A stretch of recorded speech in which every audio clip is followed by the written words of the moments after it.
Hello guys, welcome back to another video. So in today's video, I'm going to show you how you can change your Wi-Fi name on your BT whole home dish. So it doesn't matter if it's the mini, the regular ones or the premium ones like we have here. This is how you do it. So you change it from the one on the back. So you need to have the app set up.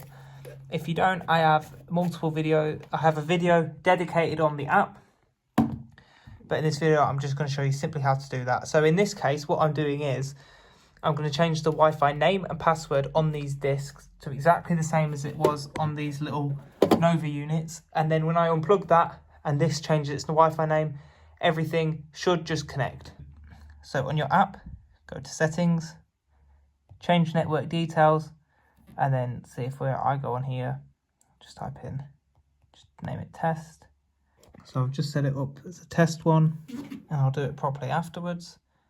It'll say applying your network settings. As you can see, I've disconnected as the Wi-Fi I was connected to no longer exists. So as you can see in other networks, I now have that test network show up. And it says on the app, network details changed. So yeah, thank you guys for watching. Hope you guys enjoyed the video and I hope you guys come back for the next one. Bye.